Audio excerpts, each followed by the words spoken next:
Okay, okay, I think I have audio now. This is KP4MD. Uh, am I being heard on the repeater now? Over. QSL heard you earlier also.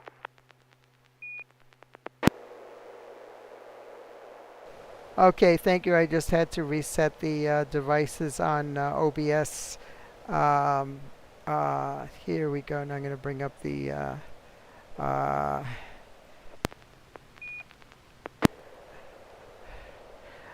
okay, I have the script here. Good evening. This is Carol, Killer Pop for Mike Delta, your net control operator for the River City ARC Slow Scan Television Net. This net serves for training and practice in image transmission modes and meets Wednesday nights at 9 p.m. Pacific time on this N6NA repeater on 441.30 megahertz in Sacramento and also on our YouTube channel. River City ARC's members and all licensed radio amateurs are welcome to participate. If you wish to join the net or need to make a call at any time, please announce your call sign between transmissions and net control will acknowledge you. If an emergency should arise and you need the repeater, please contact net control by saying break break. A double break signifies emergency traffic. The net will stand by for you until the emergency is terminated or the traffic is moved to another frequency. Stations who wish to check in are asked to respond with a full call sign using the recognized ITU phonetic alphabet in their name. I will recognize each station before I continue.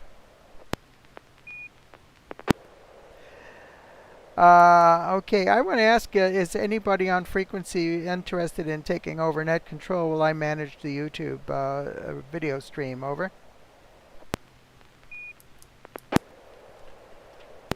This is Bill, K6KRQ. I'll do it. Yeah, that would be awesome, Bill. Thank you. I'll pass it over to you, and you can go ahead and call for check-ins now as KP4MD. Thank you. Alrighty then, this is Bill, K6KRQ. Now your net host for N6NA SSTV, the weekly net. So, do we have anybody that wants to check in? Please come now.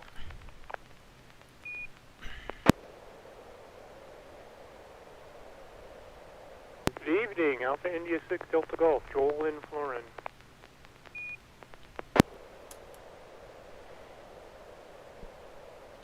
Yeah, KP4MD, and I know that James and Bob won't be making it tonight. They mentioned that on 10 meters. Over.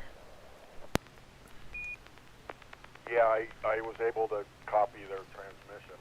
So I'm going to go ahead and check you in, Carol, right after Stewart, okay?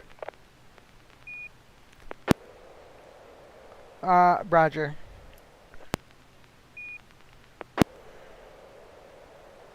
Anybody else out there?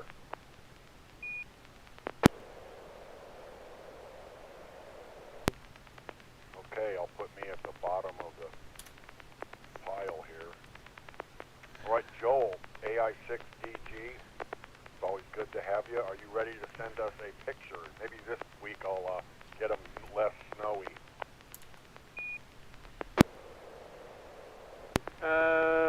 Make me next. I'm still kind of putting one together. That's fine. How about you, Stuart? Are you ready to go? Well, I hope so. I'm happy to start. Right on. Give it a shot. All right, so the first thing is I was going to do this on a different setup. I had using Multiscan 3B on a Mac, on a Studio Mac, but that kept crashing. I know that Multiscan 3B is at least 10 years old, and my Studio Mac is an ARM processor. I don't know if that's a problem. So I just diverted over to a Windows machine, a laptop, and using MMS TV, which I haven't used before. So hopefully this will work. This will be PD120, and there are a couple of objects in the image, if it does render for you, that you might get a clue about that describes it, and if not, I'll talk about it after we start. I'm going to send a tone first. Give me a minute.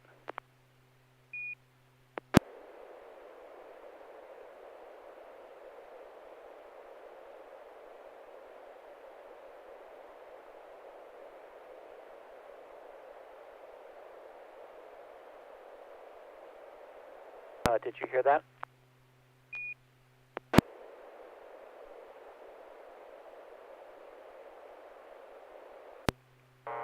I hear just like a tone, I think, from the repeater.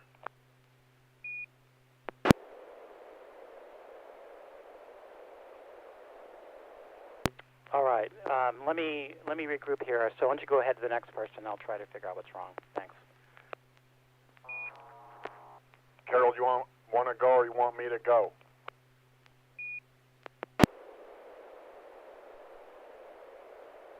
Okay, yeah, I'll send a picture. This is going to be PD120, KP4MD.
This is Bill, K6KRQ. I don't normally comment first, but I'm going to this time, and the reason being, excuse me, let me turn my mic around.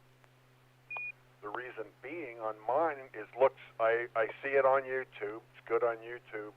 On mine, let me see if I can explain this. Right below the gentleman's, left eye, and then a band extending down to about the top of his right hand, going all the way across, looks like a child's rendering of a cell structure, human cells, and on the right side something that says double something JSON.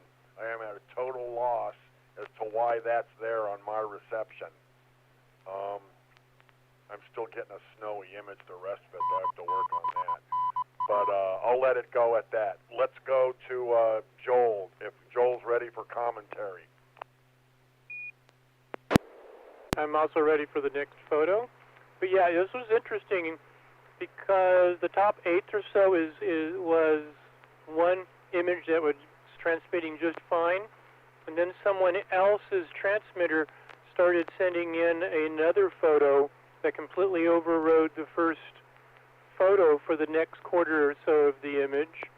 And actually, if you were listening to it, you can kind of see that in the signal that the two were interfering with each other, but one was strong enough for SSTV or SSTV to properly decode. Dublin core JSON, microscope view of some sort of cell or plant life type, I'm not sure what. And behind that, a gentleman sitting at a table with a station on top of the table. Kind of hard to tell, though, because we don't see half of his face and half of his upper body. I can see what I'm assuming is a transmitter of some kind and a power supply with a couple of meters, a clipboard, maybe a folded piece of paper on the table. Oh, he's sitting in front of a window, but kind of hard to tell since we've got two photos overlaid on top of each other. Back to net AI6DG. Comment. I'll bet you I know what this comment's going to be. Go ahead, Stuart. How did you guess? So the Dublin Core JSON cell image is mine, and I apologize.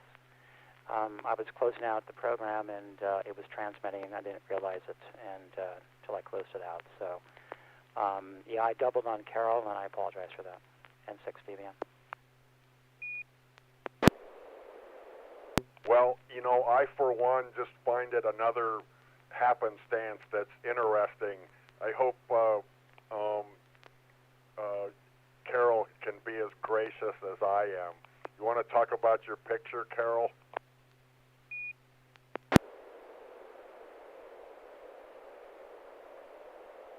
Oh, absolutely. That's very informational, very educational. I have never seen, I don't think I've ever seen on this net an occasion where two stations were doubling on video, slow scan television.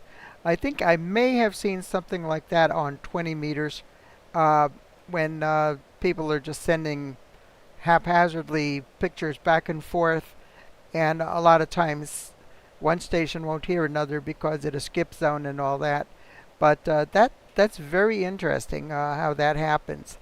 So I guess there was a capture effect. You got that other part of the picture superimposed on mine. And it's amazing that you all got it in one frame. So thank you very much for sharing that. Yeah, this is the picture I took on Saturday during the winter field day. And this gentleman is Kilo 6 Lima, Quebec. His name is Mike Kashuba. He's a member of the Samuel F. Morse Amateur Radio Club, which is a purely telegraph radio club. And he was at his cabin up there in Dutch Flat, California, way up the mountains there. And he was in front of his station. That's a station that the club used for operating winter field day. And up on the windowsill, I don't know if you could even see that part. On the windowsill, there's three different telegraph keys, and the radios in front of him there's an ICOM 7300. On top of that is a Motorola communications speaker, a real old one from the two-way radio days. To the left of the rig is a power supply. It's a switching power supply. Now to the right of the rig is an old Drake antenna tuner. So yeah, and he does have a clipboard in front of him for logging. So I thought that would be an interesting and timely picture to share. And we had an interesting phenomenon. We had two stations doubling during slow scan TV. So I'm sorry I couldn't see it because I was sending at the time, but that's very, very curious. So thank you, and back to Net Control. It's KP for MD. Thank you, Carol. I guess our audience, and I'll welcome them in a minute, couldn't see it either because it came out clear as a bell on YouTube.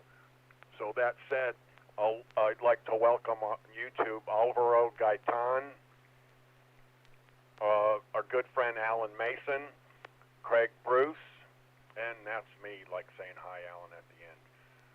Okay, let's go over to Joel, AI6DG. He says he is ready, and we are ready for you, Joel. Go for it. So first, let's make sure I got tone.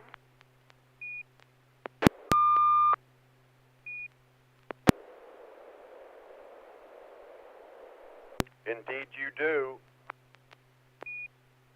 PD 120.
this is K6KRQ.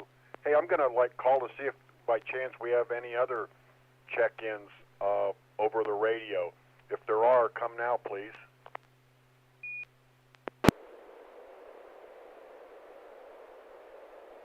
Okay, nothing heard. All right, that's cool, Joel. Let's go to Stuart, and let's see what Stuart has to say about this. Well, first thing, this image I did receive in my setup, and it confirms that everything's working, which is actually great for me. I'm pretty happy. I just know that my radio and data port and all that is working, so that's great. It's a beautiful image, and it came across perfectly. I don't know, I want to say Mount Whitney, but I'm not sure. I'm not sure if it's a photo or an illustration. The way it looks like it could be an illustration, but I'm going to suspect it's perhaps a photograph that's been, some post-production's been done on it, but I just don't know. And the reflection is gorgeous. Over. Thank you, Stuart. You know, I'm going to say that it's an illustration. It looks like kind of in the painter Thomas Moran style, kind of, sort of. And I learned something there about these settings. I'll tell you in a minute. But I got the picture to come through without the snow. I'll tell you in a little bit about that. Let's go to Joel and have him explain his illustration photo to us.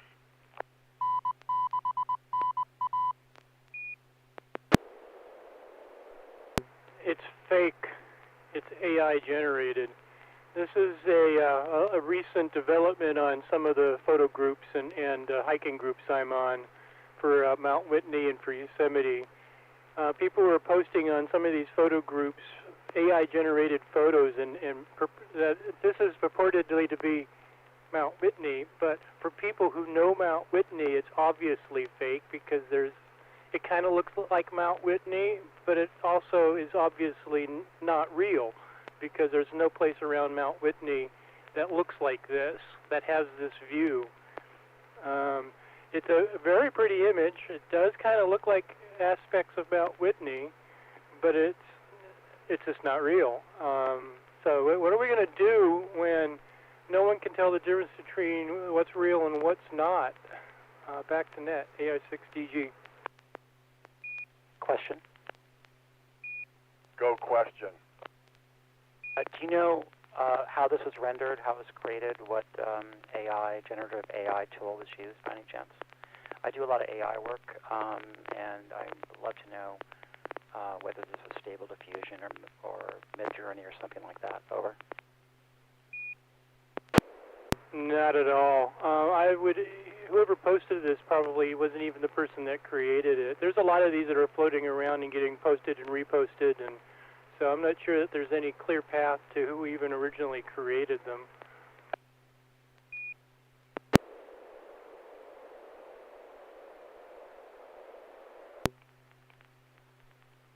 So I would be remiss.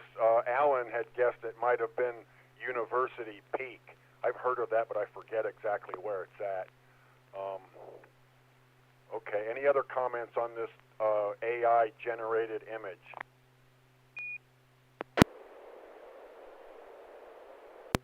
Okay, I kid you not here. I'm going to take my turn. I just so happened to have something that's relevant to that. And if Joel and Alan don't know what this is, I'm going to take their crampons away. So here we go.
righty then. We're going to go to Carol first on this one.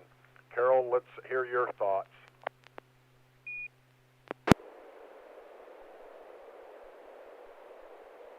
Okay, yeah, this is KP4MD. All I can say is I don't think I see more than maybe about half a dozen pixel pops in the picture. Very, very clear, sharp picture.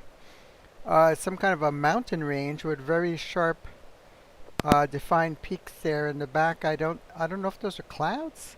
No, those I think are the tops of the mountains, and a very, very clear blue sky. Piece of the road in the lower left-hand corner, uh, and a little bit of a scrub type of landscape in the foreground there. Looks like kind of a desert scene there. Uh, I have no idea where this is, but it's a very pretty picture. Back over to you, it's KP from D. Thank you, Carol. Well, I'm sure Joel knows where it's at. Go ahead, Joel. Mount Whitney in the background with Mount Murr to the left and the various needles. Mount Whitney Portal Road on the left. So for this view, is probably on the lower end, not too far up from Lone Pine. Somewhere near, what is it, Movie Road or something like that goes into the Alabama Hills area. Nice, pretty day.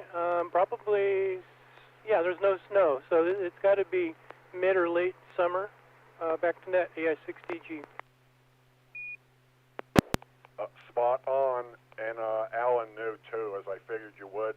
But you were really spot on. I'm somewhere, I forget exactly, but if I was on Movie Road, but I was somewhere tooling around in the Alabama Hills there, and I snapped that. So Alan thought it was from Highway 395. I was a little bit closer.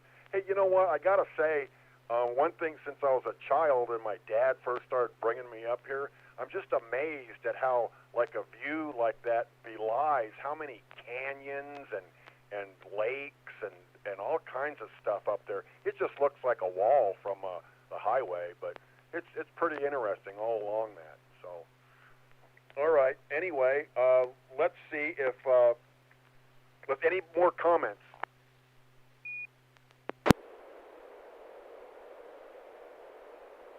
Okay, let's see if Stuart is ready to go. So he looks like he had a jump start there a little while ago. Let's give him another go at it. Are you ready, Stuart? Question first. The image that I doubled on, Carol, was the part of the image that did render for you relatively clear? Not for me, it wasn't, because I had made an adjustment for in my computer that cleared up the snow. Let's see if it was clear for Joel. He was able to read more of it than I could.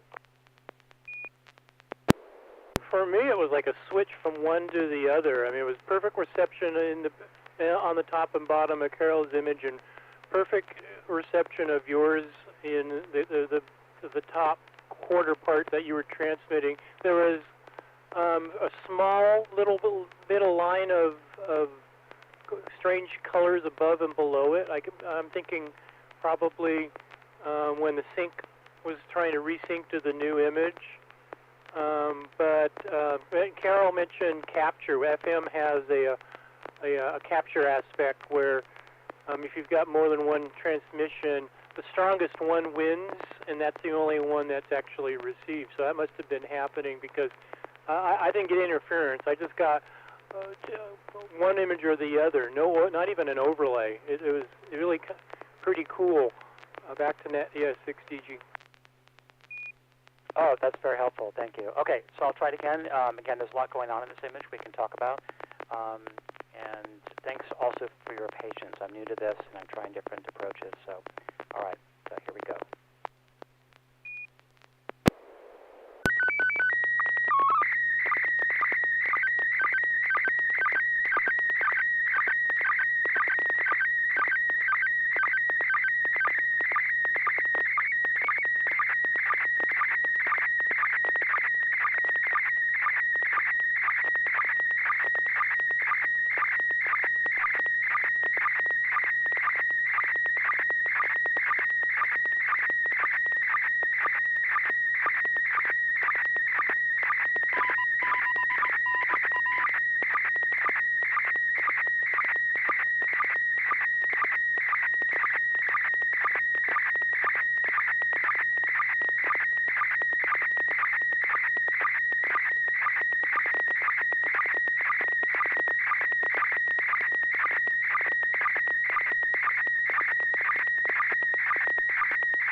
right, very good. I think I fixed my snow. This is kind of hard with only 4 of us. Let's let me give it a go. So it looks like cell structure. I don't know if it's like skin or in a bloodstream.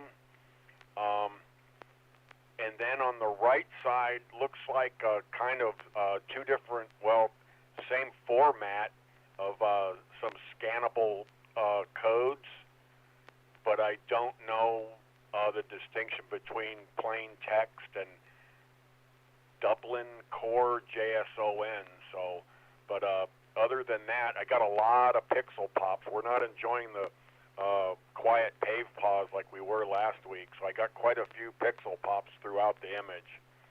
So that's what I got on it. Let's go to the top to Joel and listen to his commentary. Go ahead, Joel.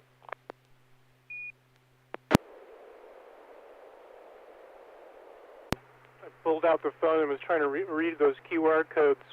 No go. Too many errors, I guess. Too many blips or low resolution. Yeah, this doesn't look like animal cells. What is it, a plant of some kind? Are those like algae? Yeah, I want to know more. But and what the QR codes on the right are supposed to mean and where they take me, or would if I live dangerously and click on the go to this whatever it decodes to. Back to net AI6DG. That was said a little bit more succinctly than me. Yeah, let's hear about it, Stuart. Go ahead. All right. So if you go to the URL on the bottom left of the page, you'll see the source image, and I was hoping that would help you understand what this is, because I suspect the source image on the website will allow you to render the QR codes. The QR code on the top is plain text. It's metadata. It's metadata that describes this image, and it's in the format of what's called Dublin Core. Dublin Core is a standard metadata, a metadata standard that's used widely with media. It's appropriate for images. The bottom QR code is Dublin Core in JSON, the JavaScript object notation that's used behind most of your web pages. That it's machine readable. And one of the goals of this image was to see how concentrated of a QR code, how much of the fiduciary marks and the code within it is renderable on SSTV. The plain text is less dense, and the Dublin Core is more dense. And I think we answered the question that they're still too dense to render on SSTV. The image is a microscopic image of H5N1, avian influenza viruses, virus particles, the gold structures, and the green structure is dog or canine epithelial cells. That's how this is used in biology. It originally developed in 1958 by a couple of researchers, including a veterinarian at Berkeley who developed this culture, and it's used today in doing cell cultures and doing research. So this is H5N1, avian influenza virus, in a canine kidney cell culture, and the QR codes are attempt to provide metadata to describe the image. N6DVM.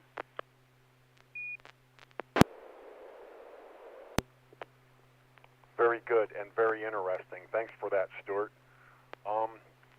We're still kind of early. Does anybody else want to send another image? I have one, but we'll go to the top of the list, Joel, and then Carol, if you got another one. For actually a comment, I would fully expect to be able to send a QR code through SSTV. The issue here is that due to the amount of data that you're trying to send, the features are too fine in this QR code. If it was less data and one of the less fine, a coarser QR code, I would expect you to be able to read it. Now, how coarse you'd have to get before you can read it, it would be a valid question, and certainly also that's going to be dependent on the resolution of the image that, or the mode in slow scan TV. PD120 would work certainly better than Robot 36, for instance. And hang on just one moment. Let me go select a um, an image to transmit from my history.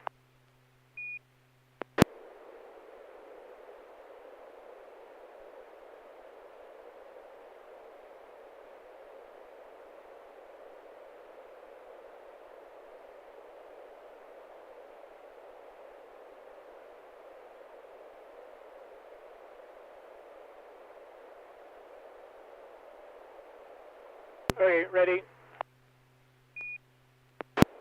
Martin 1.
All right, man, I got that one good. Let's go to Carol and hear what Carol has to say. Go ahead, Carol.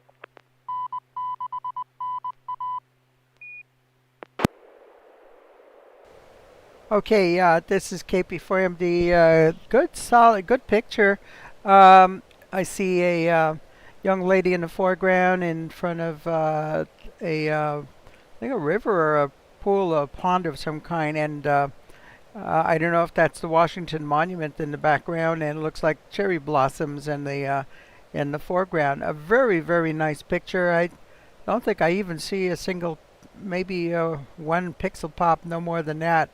But very, very nice effect with the cherry blossoms in focus and the ones in the distance a little bit of out of focus. Back to Nets, KP4MD.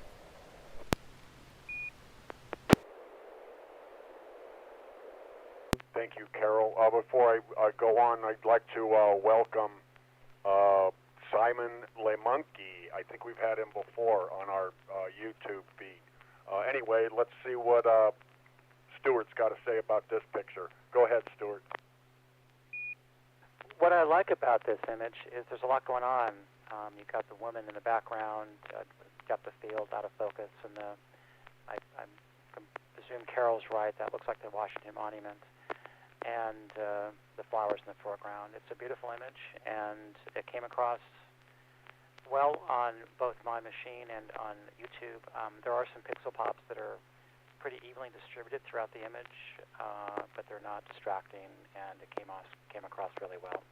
N6NA.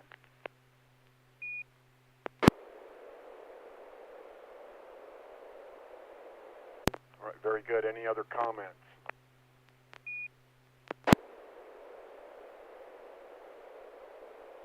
Yeah, I made the Washington Monument observation or guess, but I overlooked the cherry blossom connection. Anyway, you want to tell us about the picture? Yeah, I went to D.C. to catch the cherry blossoms some number of years ago, and hit it just about at the peak, just about perfect. Excellent trip. Spent one day wandering around the tidal basin. So that's the water behind is the tidal basin. So I'm slowly working my way around the tidal basin from the Martin Luther King Memorial around over to the Jefferson Memorial. This is a nice shot. I had 3 different cameras with me that I was using, although one of them was my cell phone, because they each were best at taking different kinds of pictures, and the cell phone ended up actually being better for the close-up macro shots like this. Yeah, it was a very good trip, and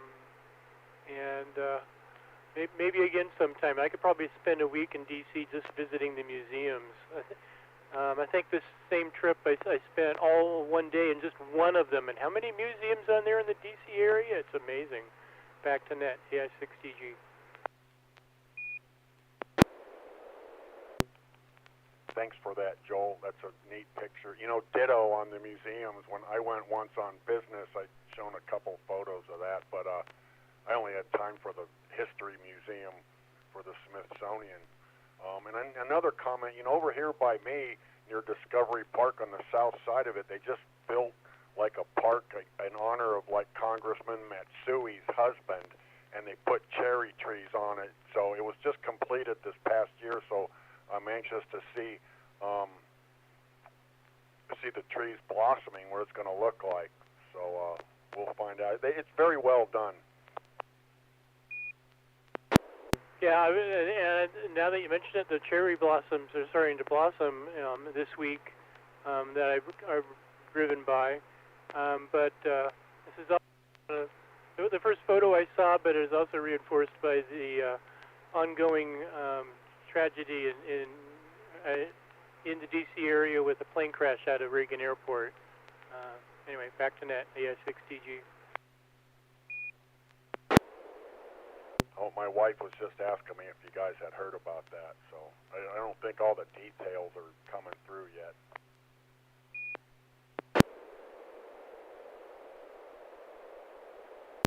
Okay, it's 9:45. Carol, do you have another picture? No, I'll pass, and thank you very much for being net control tonight. Again, my pleasure. Well, I'm going to send one more if that's okay with you all. Do it. Here we go.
right, let's go to Stuart this time and see what he's got to say.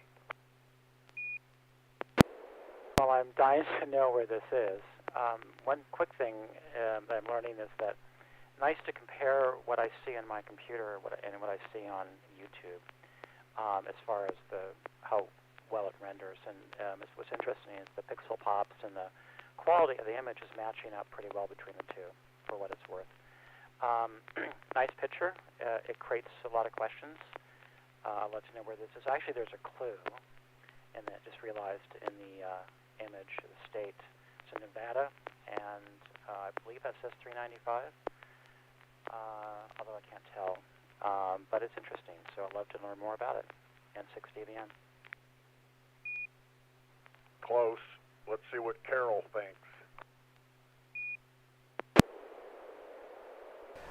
Yeah, this picture came through very nice. Also, maybe half a dozen pixel pops. Extraterrestrial highway, Nevada 375, and then it's got the Nevada state on the left, and on the right it looks like one of those stealth jets. Very nice. I wonder if this is a real place, KP from D. And there's not many of us. Let's see what Joel thinks. He probably knows where it's at. Is this out on the way to Raleigh and Little Alien and Mailbox on the end of the road where the signs say use of deadly force is authorized, and the little surveillance jeeps are up on the top of the hill keeping their eye on you, watching you, making sure you don't go over the line? Joel never fails to impress.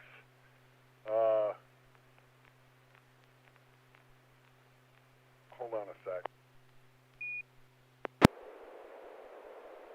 That was right. I always get that old saw mixed up. Anyway, you're right on. It's Highway 375. It was me and my wife drove on the way back from Utah a couple of years there.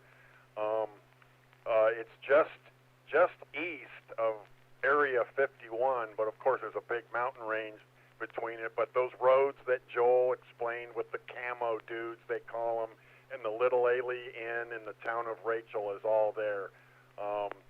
We must have been there when they had replaced the sign, because that one doesn't have a whole lot of stickers on it. When I was putting it up there, I was looking at it again on Google Maps, and now it's like all more recent photos, like covered with people's stickers. But Carol was right. It's Nevada 375, the highway, and an F-117 stealth fighter on the right side of it. So it's actually a all right place. I remember the drive out being fascinating, just looking at the geology. I mean, the striations and the hills as you drove through, and so it was. I don't know. Maybe I just find desert interesting. Some people are desert people. Some people are mountain people. Actually, I'm both, so I concur with what you say. It's amazing too how much open range there is there with cattle and stuff. So. Anyway, that's the story on that. It's about 10 till. I guess if nobody's got anything else, I'll close the net up. Quick comment. Go for it, Stuart. So I just wanted to, well, actually, what we just talked about, the desert is a beautiful place to be. My brother's a research geologist, and he's taking us on desert trips. It's great to go in the off-season when it's cool, nobody's around, and the desert is a gorgeous place to be. On my image, on metadata, I want to just rehash that quickly. I agree, yes, I was presuming that the concentration of pixels on the QR code was too much for SSTV, and I'm going to try it again with lower density. If anyone here has used chirp or audio barcodes to embed data, to send data over the radio, over RF, let me know. I'd love to know more about that, but I want to experiment with that too. N6NA. A6KRQ. I've used chirp, if you're talking about the same thing, to program like my cheap bow frame radios. The key to that was having the right cable and not buying like a cheap imitation, but I got pretty good with that.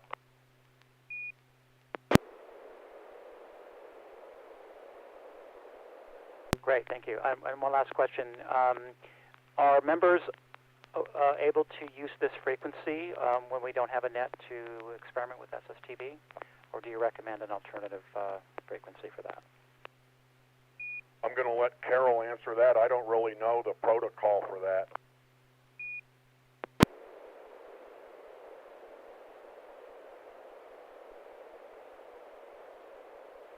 Okay, I'm sorry. This is KP4MG. Yeah, this repeater is for use by all of our club members. You can use it anytime. And if you're not a club member, you can still use this repeater for the SSTV net. That's the only time that it's really open for others that are because it is a closed repeater. Over. Great. Thanks, Carol. N6TVM. Thanks for that, Carol. This is K6KRQ. So if that's all we've got, I want to thank all who participated in tonight's SSTV Net, and thanks for letting me send 2 pictures. We hope to see you again next Wednesday at 9 p.m. The net is officially closed at 9:54 p.m.